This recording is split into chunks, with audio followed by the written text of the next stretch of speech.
d'accueillir Alexandre Hertig, hein, qui est néphrologue, hein, qui a travaillé le PUPH de néphrologie, qui a travaillé pendant longtemps à l'hôpital Tenon où il y a une très grosse maternité et qui a beaucoup travaillé sur la pré-éclampsie, les micro-angiopathies thrombotiques et qui continue de travailler sur ces sujets, qui actuellement travaille à l'hôpital Foch en néphrologie à Suresnes et que je remercie de nous accompagner régulièrement Tous les ans, on peut le dire. de nous permettre de travailler sur ces pathologies et notamment sur la pré-éclampsie où il est le référent. Merci beaucoup, merci Jean-Damien pour l'invitation aussi. Vous m'entendez bien? Oui, ça va? Oui, Ouais. très bien. D'accord. Donc, je vais partager mon écran. Donc, moi, je dois vous parler en fait vous voyez mon écran? Oui, c'est bon, c'est parfait. Donc, moi, je dois vous parler de la prise en charge de la pré-éclampsie. Donc, à l'attention des réanimateurs, je ne suis pas réanimateur, hein, donc vous m'excuserez si je dis quelques bêtises. On a une demi-heure, en fait, je vais parler pendant 15-20 minutes un peu de la prise en charge, mais vous allez voir qu'en 2023, il n'y a pas beaucoup d'autres choses à dire que c'est une indication surtout à la délivrance, quoi, que c'est un syndrome qui va se résoudre normalement à la délivrance. Mais je vais vous redire un peu la compréhension qu'on a maintenant du syndrome maternel de pré-éclampsie et dire un mot des patientes les plus graves, qui sont celles que vous verrez, puisqu'il y a quand même deux, trois petites notions à avoir dans ce contexte. Alors, donc on parle d'un syndrome, hein, c'est pas une maladie, parce que quand les femmes accouchent, elles guérissent, mais c'est vraiment un syndrome très simple, hein, puisqu'en général, en plus, ça touche des femmes jeunes qui, au départ, étaient normotendus, pas connues pour avoir une maladie rénale. Donc, c'est juste l'apparition, après 20 semaines d'aménorrhée, d'une hypertension avec les mêmes normes que chez l'adulte et d'une protéinurie glomérulaire, enfin, en tout cas constituée d'albumine, mais dans la définition, il suffit maintenant sur un échantillon d'avoir plus de 300 mg par gramme de créatinine ou 30 mg par millimole de créatinine. Comme vous savez, c'est un syndrome qui est quand même un peu protéiforme, comme on dit, c'est-à-dire qu'il y a des patientes qu'on a du mal à mettre dans des cases et qui peuvent avoir, par exemple, à l'évidence, une prééclampsie parce qu'elles développent une hypertension et un HELB syndrome ou un OAP et qui pourtant n'auront pas de protéinurie. Donc, sachez que, en tout cas, dans la classification anglo-saxonne, c'est réglé. Ce sont des prééclamptiques, on parle de la même chose. Alors, merci, vous en avez un petit peu parlé. En fait, on parle d'un syndrome qui, encore une fois, n'est pas une maladie de la mère, mais qui est un syndrome observé chez la mère à cause du placenta, qui est génétiquement, comme l'enfant, encodé par la mère et le père. Le placenta qui est une structure assez particulière, en fait, c'est un lac de sang maternel à l'interface entre la mère et l'enfant, dans lequel baignent les villosités placentaires où il y a les vaisseaux fœtaux. Donc le sang arrive par les artères spirales utérines, repart par les veines utérines, et puis vous avez ces villosités placentaires qui sont des cellules épithéliales qui constituent une barrière entre le sang de la mère et le sang de l'enfant, mais qui en fait n'est pas une barrière passive, c'est-à-dire que ces cellules fabriquent beaucoup d'hormones et en fait des protéines qui peuvent rendre la mère malade si le placenta c'est pas normalement développé. Alors, sur ce schéma très caricatural, on vous rappelle à gauche qu'au cours de la grossesse normale, les cellules épithéliales du placenta, là, les petites billes bleues, viennent coloniser l'utérus maternel.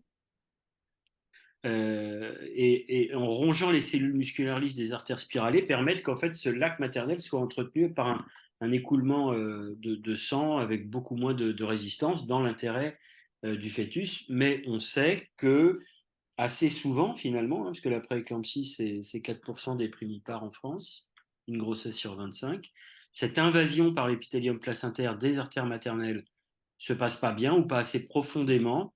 Et on imagine que c'est pour ça que le placenta fabrique des choses qu'on a longtemps appelées le facteur X, qui vont rendre la mère malade, élever sa tension, donner une protéinurie, éventuellement une microangiopathie thrombotique dans le foie, le HELLP syndrome et la faire convulser par œdème cérébral postérieur. Mais ce facteur X, pendant longtemps, il n'a pas été connu. En fait, ça fait qu'une vingtaine d'années qu'on sait ce que c'est.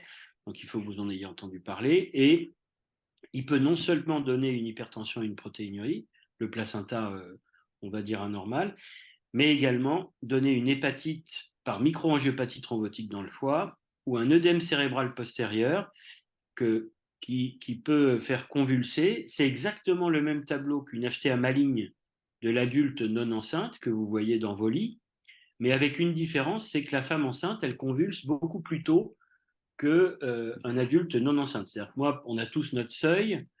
Moi, par exemple, si je prends de la cocaïne devant vous, je vais peut-être convulser à partir de 23, 24, 25 de tension, j'en sais rien, mais j'ai un seuil. Et ben, chez la femme enceinte, elle convulse beaucoup plus tôt, en pratique dès 16-10 de pression artérielle. C'est pour ça que c'est l'objectif de les ramener en dessous de 16-10 quand elles développent une prééclampsie. Alors, le petit passage physiopathologique du topo, le voilà. En fait, jusqu'en 2002, on ne comprenait pas ce syndrome maternel de prééclampsie. Et puis, la découverte du facteur X, elle est venue par hasard des oncologues quand ils ont testé l'intérêt des anti-VEGF dans les chimiothérapies des hommes qui avaient un cancer du côlon.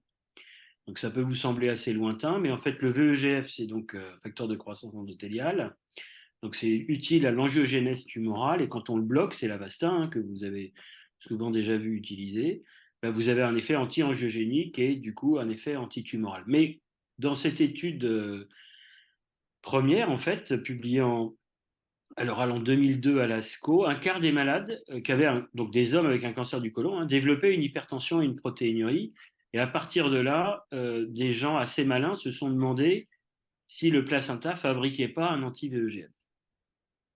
Ils se sont demandé ça aussi parce que sur les biopsies rénales de ces patients atteints de cancer émis sous anti-VEGF, on avait une histologie rénale qui était très proche de la prééclampsie avec un œdème des cellules endothéliales glomérulaires et parfois même de la microangiopathie thrombotique intrarénale. Et donc c'est Karu Manchi, à l'époque à Boston, qui a simplement, en comparant les gènes exprimés par des placentas normaux versus prééclamptiques, donc après la naissance, montré que parmi les gènes qui étaient surexprimés par un placenta prééclamptique, il y avait FLT1, dont vous avez sûrement entendu parler maintenant, qui est un facteur anti-angiogénique parce qu'en fait, c'est la forme non pas membranaire mais soluble du récepteur du VEGF. Donc, si le placenta de prééclamptique le fabrique en excès, eh bien, ce récepteur du VEGF soluble passe dans le sang maternel, va voler le VEGF maternel et donc va avoir un effet anti-VEGF comme l'Avastin. Et en fait, un placenta prééclamptique fabrique en effet énormément de ce récepteur soluble du VEGF, donc de cet anti-VEGF, comme vous le voyez ici en immunohistochimie sur des coupes de villosité placentaire. Vous voyez qu'il y en a beaucoup plus. Et quand on injecte le gène humain de FLT1 à des souris, je vais passer vite parce que c'est de la souris, à des souris gravides, eh ben, on observe une augmentation de la pression artérielle, une augmentation de l'albuminurie et puis une histologie glomérulaire qui est celle de la prééclampsie, c'est-à-dire qu'au lieu de voir des belles lumières capillaires glomérulaires dans le glomérule, eh ben, vous ne voyez plus les lumières parce que les cellules sont gonflées, c'est l'endothéliose gravide. Il se voit beaucoup mieux au microscope électronique, mais peu importe, autant prendre les questions. Quand vous prenez une femme enceinte au moment de l'accouchement, selon qu'elle est dans un phénotype normal, c'est-à-dire normotendu, non protéinurique ou prééclamptique modéré ou prééclamptique sévère, vous voyez que dans son sérum, il y a d'autant plus de FLT1 qui circule que la prééclampsie est sévère. Et quand elle accouche, c'est les barres blanches, le FLT1 disparaît. C'est-à-dire que si vous voulez doser FLT1 pour confirmer un diagnostic de prééclampsie chez une malade qui vient d'accoucher en réanimation, que vous avez pris parce qu'elle a une prééclampsie grave, mais vous vous demandez si elle a peut-être autre chose, parce qu'elle a pu avoir une hémorragie de la délivrance, vous vous demandez si elle n'a pas une microangiopathie thrombotique, des choses comme ça, il faut avoir prélevé FLT1 moins de 48 heures après l'accouchement pour pouvoir repérer l'augmentation de FLT1. Mais en tout cas, vous voyez qu'il y a un effet dose, et plus on a de FLT1 qui circule, et plus la prééclampsie est grave. Et vous voyez sur cette courbe qui a été publiée très tôt après la découverte de Karumanchi, hein, qu'une femme qui a une grossesse normale, c'est la courbe bleue, a des concentrations circulantes de FLT1 qui commencent à s'élever vers la 20e semaine d'aménorrhée. Mais les femmes qui vont faire une prééclampsie, donc c'est la courbe rouge, ont des concentrations de FLT1 qui sont comparativement plus élevées que les patientes qui ne feront pas de prééclampsie, mais de nombreuses semaines avant l'apparition des signes cliniques. Donc finalement, FLT1 est probablement causal du syndrome maternel, puisqu'il est élevé en cas de prééclampsie, qu'il s'élève avant les signes cliniques et qu'il y a un effet dose. Plus vous en avez, plus la prééclampsie sera sévère. Et donc ce fameux facteur X qui produit par le placenta rendait la mère malade ou rend la mère malade, c'est en fait, il n'y a pas que lui, mais en grande partie ce FLT1 placentaire fabriqué en excès dès la 20e semaine d'aménorrhée, ce qui croise avec la définition historique de la prééclampsie, hein, avant 20 semaines d'aménorrhée, il n'y a quasiment pas de phénotype. Alors, qui vous aurez-vous en réanimation? Quelles sont les patientes graves de réanimation et pourquoi risquent-elles de mourir? Alors d'abord, elles peuvent mourir d'éclampsie, hein, c'est donc une crise tonico-clonique généralisée, un petit peu particulière parce que la plupart des malades, quand elles reviennent à la conscience, disent qu'elles ont vu un flash avant de perdre connaissance. Hein. Éclampsis, en grec, ça veut dire la lumière qui jaillit, le flash, et c'est un signe très, très, très fréquent. Et en fait, cette crise tonico-clonique, encore une fois, elle est liée à un œdème cérébral postérieur. Donc, c'est une des causes du Press syndrome, qui en a d'autres, hein, et que vous verrez éventuellement en réanimation. Et comme vous savez, si vous avez une femme dont vous jugez qu'elle a une prééclampsie grave ou qui a convulsé, le traitement anticonvulsivant, c'est de fortes doses de sulfate de magnésium. L'autre façon de mourir de prééclampsie, c'est la défaillance hépatique. En fait, alors là, FLT1 n'est pas le seul en cause. Il faut qu'il soit combiné à un autre facteur anti-angiogénique placentaire qui s'appelle l'endoglyne soluble. L'endoglyne soluble, alors c'est plus le récepteur soluble du VEGF, mais du TGF-bêta pour l'endothélium.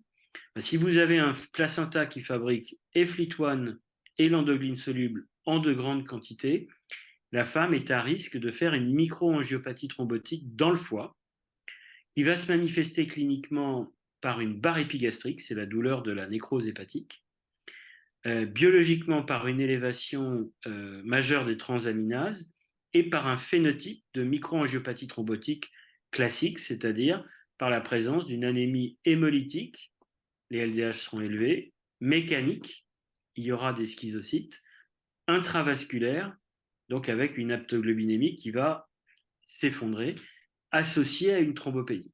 Donc c'est une vraie masse localisée dans le foie, puisque les patientes ont une barre épigastrique et une défaillance hépatique. Et vous devez savoir que c'est une cause de décès par anépathie. Et si vous avez un HELP grave d'embolie, gardez en tête que ça peut être une indication à une transplantation hépatique, même après la délivrance, puisque, comme Mercé l'a dit, il faut plusieurs semaines pour que les lésions organiques endothéliales liées au placenta régressent. Et donc, il ne faut pas rater le HELP très grave qui va peut-être avoir besoin d'une greffe comme une hépatite fulminante. Cette microangiopathie thrombotique dans le foie, elle nous pose souvent des problèmes en réanimation ou en soins intensifs, parce qu'en fait, les patientes qui ont une prééclampsie sévère avec un HELP ont assez souvent une insuffisance rénale aiguë. Quand je dis assez souvent, c'est selon les séries de 20 à 40% des cas. Alors, je fais une simplification, puisque aujourd'hui c'est comme ça que l'histoire est écrite. Si vous avez une patiente qui a une prééclampsie grave avec un HELP syndrome et qui développe une oligoanurie, a priori, c'est une nécrose tubulaire aiguë et elle va guérir, si elle ne meurt pas d'insuffisance hépatique, elle va guérir de son insuffisance rénale aiguë avec la simple délivrance et dans un délai qui est celui qu'on observe dans les nécroses tubulaires aiguës ischémiques conventionnelles, c'est-à-dire 10 à 20 jours. Mais on est bien placés tous pour savoir avec Mercé et Jean Damien, il y a des femmes qui ont une prééclampsie grave, un L syndrome, donc une microangiopathie thrombotique dans le foie, une insuffisance rénale aiguë, a priori par nécrose tubulaire, mais dont la MAT ne guérit pas à la délivrance. Et ces patientes peuvent avoir une MAT dans le rein, d'où l'importance d'une discussion pluridisciplinaire pour prendre les bonnes décisions et se contenter ou pas de la délivrance, puisque parfois il faut envisager des diagnostics différentiels de PTT, de CHU atypique, d'autant plus que la défaillance rénale est associée. Alors, quel progrès depuis 3 ans que cette physiopathologie, on va dire, est acceptée par l'ensemble de la communauté scientifique et qu'on a finalement peut-être des moyens thérapeutiques un peu modernes pour intervenir. Eh ben, en fait, il y en a pas encore de francs, comme vous avez vu, hein, vous n'avez pas entendu parler d'un nouveau traitement de la prééclampsie, mais sachez quand même qu'il y a quelques pistes. D'abord, FLT1, je vous en ai parlé, vous pouvez le doser, idéalement avant l'accouchement, mais c'est un ELISA qui est très simple d'accès et qui est sensibilisé par le dosage d'un autre facteur, peu importe le placental growth factor. Mais si vous faites un ratio FLT1 sur PLGF, bah, vous avez des ABAC qui vous permettent de dire là c'est très élevé et donc il y a probablement une pathologie placentaire et donc probablement une cause placentaire au syndrome que votre patiente développe. Ce ratio FLT1 sur PLGF, il est accessible au lit du malade. La deuxième piste, c'est est-ce que finalement on ne peut pas améliorer ces patientes en enlevant FLT1? Alors, si vous êtes réanimateur, hein, donc vous pouvez faire des échanges plasmatiques. Dans la prééclampsie, on n'a jamais pu montrer que ça servait à quelque chose, mais vous pouvez faire des aphérèses un petit peu plus spécifiques que les échanges plasmatiques, et notamment en utilisant les colonnes que vous utilisez peut-être pour les patientes qui ont une dyslipidémie grave, les colonnes de LDL aphérèse, parce que pour des raisons physico-chimiques, ça épure FLT1 aussi. Bon, il y a 2 papiers américains qui disent que quand on fait de l'aphérèse avant l'accouchement, hein, des femmes prééclamptiques, bah, on améliore un petit peu la pression artérielle, on diminue un petit peu FLT1, on diminue un peu la protéinurie. Bon, FLT1 diminue de 18%. Nous, on l'avait testé à l'époque où je travaillais à Tenon et effectivement, on voyait que ces colonnes enlevaient 16% du FLT1 circulant. Mais quand tu l'utilises dans les situations très graves, de prééclampsie très très précoce, on avait montré dans un PHRC qui s'est très vite arrêté parce que c'était futile, que l'aphérèse ne permettait pas de tenir jusqu'à un terme où le fœtus était plus viable, donc ça s'est arrêté.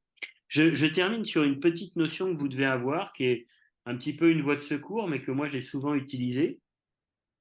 Je vous ai dit que l'hypertension de ces femmes, qui est parfois sévère au point de donner des HELP, hein, des éclampsies, qui sont donc dangereuses, l'hypertension, elle est liée à FLT1 qui vole le VEGF maternel, VEGF étant un facteur vasodilatateur. Donc un anti-VEGF augmente la tension, c'est très simple. Le VEGF agit en fait quand il se fixe sur son récepteur endothélial en augmentant l'activité de la hénosynthase. Donc l'endothélium va produire un gaz, le NO, qui va diffuser dans les cellules musculaires lisses et dilater les vaisseaux. Donc si vous donnez un anti-VEGF, vous empêchez cette vasodilatation et donc vous avez une vasoconstriction, c'est l'hypertension de la prééclampsie.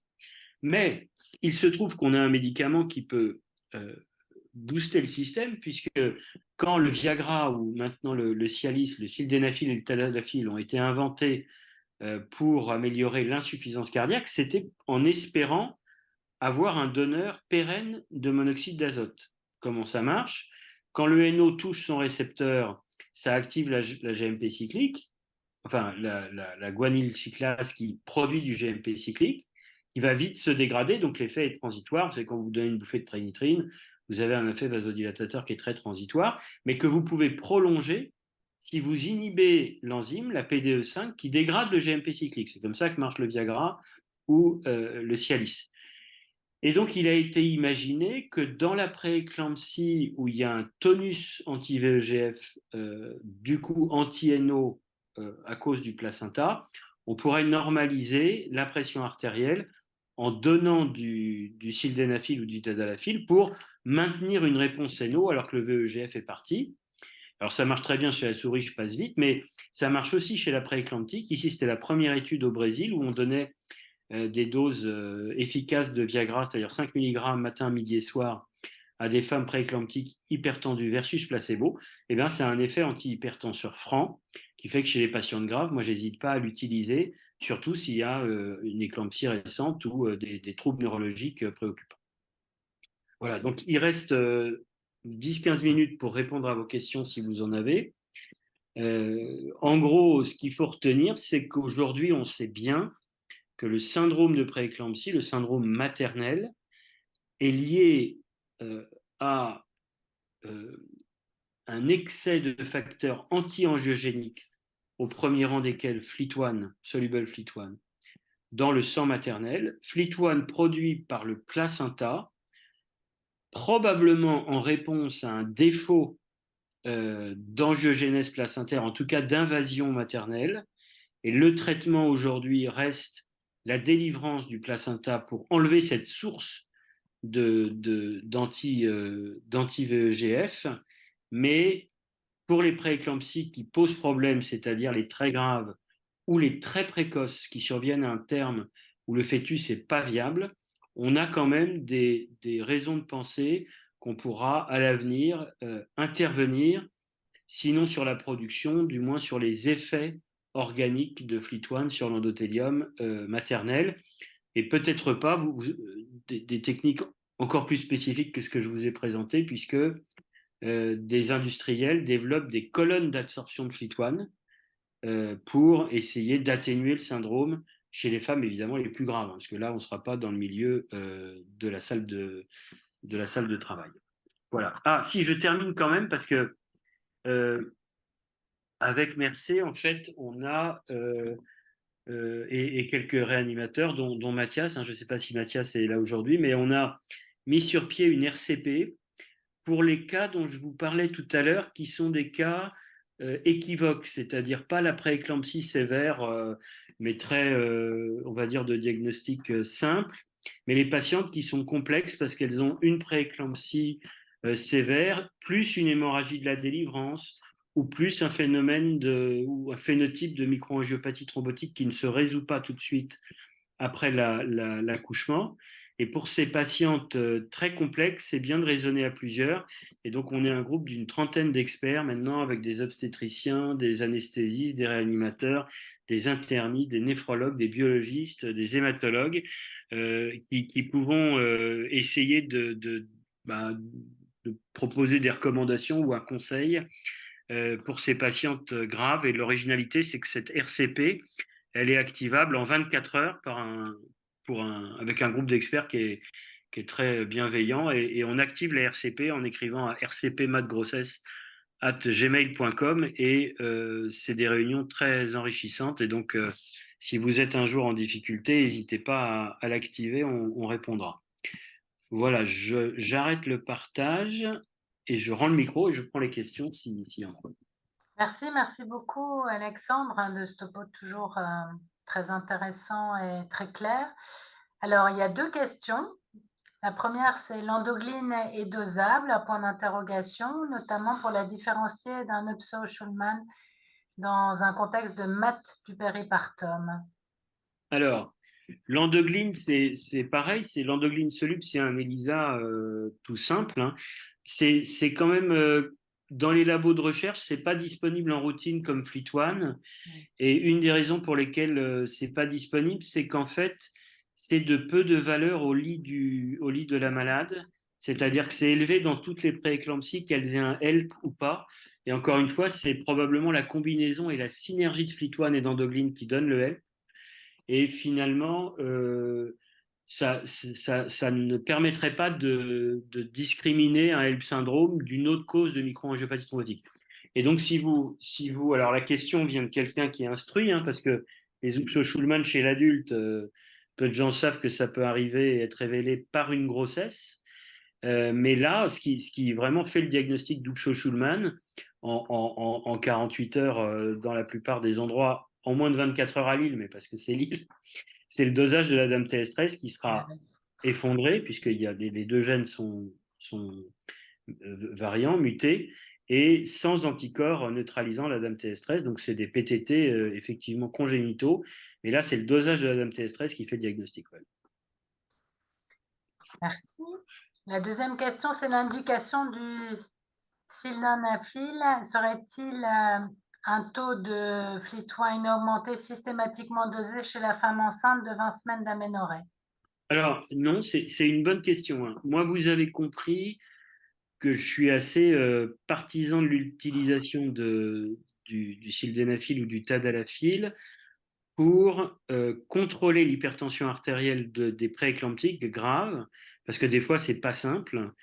Et moi, je suis tellement partisan de ça que quand il y a une prééclamptique avec hypertension sévère, c'est même ma première ligne de traitement parce que c'est beaucoup plus efficace que le Loxène, l'Aldomètre, le Trendat, ce qu'on utilise. Mais il y a une grosse réserve à ça.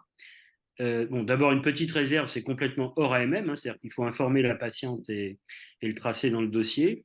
Et la grosse réserve, c'est qu'en fait, le sildenafil a été utilisé avant la naissance, pas dans le contexte de prééclampsie, mais dans le contexte de retard de croissance intra-utérin, parce qu'en fait, ça a un effet vasodilatateur de la sphère utéro-placentaire. Et en fait, ça a été utilisé donc, dans une étude mondiale, avec vraiment multicentrique et mondiale, et dans un seul pays, mais c'est arrivé quand même, qui est la Hollande, il y a des nouveau-nés qui sont décédés d'hypertension artérielle pulmonaire néonatale, probablement par sevrage en sildenafil, hein, puisque je vous rappelle que c'est aussi le traitement de l'HTAP de l'adulte. Et donc, même s'il n'y a que dans ce pays qu'il y a eu des décès d'enfants, l'étude a été interrompue et je pense qu'il ne faut pas le donner chez les femmes qui n'ont pas accouché. On pourrait théoriquement dire c'est pas grave, on va donner du tadalafil parce que le tadalafil, lui, ne passe pas la barrière placentaire, mais je vous le déconseille parce que c'est quand même voilà, il y a cette énorme effet indésirable qui a été rapporté aux Pays-Bas. Donc, officiellement, c'est non seulement en AMM, mais interdit. En postpartum, vous faites ce que vous faites, puisque hors AMM, on a le droit de le faire. Et encore une fois, ça marche très bien, mais pas en prépartum sur la base d'un FLT1 élevé. Merci. Après, est-ce qu'un dosage de FLT1 serait intéressant chez la femme après le diagnostic de prééclampsie comme facteur pronostic d'aggravation? En fait, ça dépend ce qui vous intéresse comme pronostic, mais toutes les atteintes d'organes de la prééclampsie, en tout cas les atteintes aiguës, elles guérissent, c'est-à-dire qu'il n'y a pas de séquelles de l'élévation de FLT1 une fois que vous avez accouché, et si vous avez survécu, tout doit régresser. En fait, FLT1, par son effet anti-VEGF, perturbe tous les organes où l'endothélium est fenestré, donc le foie, le rein, les plexus choroïdes dans la tête, etc. Il y a peut-être un organe qui est la thyroïde, où là, il faut peut-être être un peu plus nuancé, mais là, on n'est plus du tout dans le contexte de la réanimation. C'est-à-dire, vous savez qu'il y a une petite surincidence d'hypothyroïdie après des prééclampsies, mais dans les mois qui suivent. Et comme par hasard, c'est aussi lié à la concentration de FLT1 qui a été observée au moment de la prééclampsie. Donc probablement que l'endothélium thyroïdien est un peu plus vulnérable ou guéri moins bien, mais c'est pas une problématique de réanimation. C'est-à-dire qu'en réa, non, il n'y a pas de, il ne faut pas trop regarder le chiffre, quoi. Et peut-être pour Merci. compléter Alors cette... moi j'ai une question. Tu as dit mesurer le rapport FLT1 PLGF dans les 48 heures après l'accouchement pour voir s'il y a une prééclampsie chez une femme qui a Ouais. une pathologie très intercurrente. Ok, donc ça je retiens bien. Et quel est ton traitement antihypertenseur de choix pour la prééclampsie chez la femme qui a accouché? Alors en fait, si la femme disons, n'est pas dans un état clinique grave, les mesures qu'on utilise depuis longtemps, hein, encore une fois, les antihypertenseurs, en fait, une fois qu'elle a accouché, à peu près tout est autorisé, mais c'est vrai que les femmes arrivent souvent de la salle de travail avec déjà du Loxène ou de l'Aldomètre ou du Trandate ou les trois. Enfin, je les arrête pas quand ils sont introduits. Quand on est dans une situation d'hypertension sévère, vraiment, vous voyez, avec ROT vif, sensation de flash, voire éclampsie, et je pense vraiment que utiliser le sildenafil ou le tadalafil est une façon plus rapide d'arriver à une tension inférieure à 16-10. Et c'est tellement efficace que moi maintenant je titre, c'est-à-dire que je donne par exemple 25 mg de sildenafil ou 5 mg de tadalafil, une première dose de moitié pour éviter, parce qu'une fois j'ai eu une chute de tension qui était assez impressionnante. Alors après, quand la femme a accouché, normalement il n'y a plus de danger pour le bébé, quoi. Donc je dirais que c'est plus confortable. Et pour répondre à ta question, moi je l'utilise vraiment dans l'hypertension artérielle sévère au-dessus de 16-10 avec des traitements conventionnels, quoi. En plus des traitements conventionnels. Ouais. Et sur les traitements conventionnels, les recommandations, elles sont d'abord le Trandate et après le Loxène. Tu es d'accord avec ça? Moi, j'ai pas trop de. Moi, je sais que quand les femmes ont accouché, nous, bon, bah, alors, comme les obstétriciens et les anesthésistes sont souvent, enfin, je sais pas comment dire. Nous, on n'hésite pas en fait en néphro à mettre même un peu d'IEC ou de Voilà, Zarton, ouais. quoi. Les introduire très précocement, Ouais, quoi, ouais, pour le ouais, remodelage. ouais. Ok. Et la femme à l'aide, ça peut être un sujet, mais même le bénazépril, hein, qui est un vieil IEC, est théoriquement autorisé pendant l'allaitement, quoi. Ok. Eh bien, Très écoutez, bien. s'il n'y a plus de questions, je vais vérifier. Après le diagnostic, non, ça on a vu. Ah oui, alors, quid des avancées thérapeutiques futures, VEGF recombinant humain, anticorps anti-VEGF récepteurs solubles? Y a-t-il des avancées dans ce sens? Oui, oui, alors il y a des industriels et des académiques qui développent des circuits extracorporels où des colonnes ou des billes vont essayer de capter le FLT1 circulant, soit avec du VEGF, qui déplacera le FLT1 qui est collé sur le VEGF maternel, soit avec des anticorps monoclonaux anti-VEGF, anti-FLT1 pour absorber directement FLT1. Les études, on va dire, précliniques et cliniques de phase 2 sont terminées. Elles devraient être publiées cette année, mais on parle là d'une technique, encore une fois, assez invasive, hein, parce que ça voudra dire un circuit extracorporel. Alors on peut espérer que ça puisse être fait avec un débit de périphérique, quoi, de l'ordre de 60 minutes au pli du coude. Mais le pli du coude d'une femme prééclamptique avec plein d'œdème, c'est pas toujours facile. Donc on parle de potentiellement, oui, de nouveaux types de patients en réanimation qui n'auront pas encore accouché, qui auront un cathéter, une circulation extracorporelle à visée anti-FLT1, mais c'est, oui, c'est susceptible quand même d'arriver en 2024 ou 2025, quoi. Il faudra les réserver évidemment aux patientes les plus graves ou les plus précoces, parce qu'encore une fois, hein, si on se place du côté de l'obstétricien ou du pédiatre, si vous avez une prééclampsie gravissime à 21 semaines d'aménorrhée, s'il n'y a pas de HELP syndrome pour autant, donc que la mère n'est pas en danger de mort par défaillance hépatique, ce sera peut-être tentant de tenter de les amener à 25-26 semaines d'aménorrhée, donc un terme où le fœtus sera viable en absorbant FLT1 par les techniques extracorporelles. Donc ce sera probablement pour des patientes très précoces, donc pas forcément que d'habitude on ne voit pas en réanimation, ou très graves qu'on voit en réanimation et qu'on voudra améliorer. Mais ça, il faudra bien définir. Il y aura beaucoup de travail, j'imagine, pour définir la place de ces traitements. Ok, il reste une dernière question, mais je ne sais pas si on a le temps.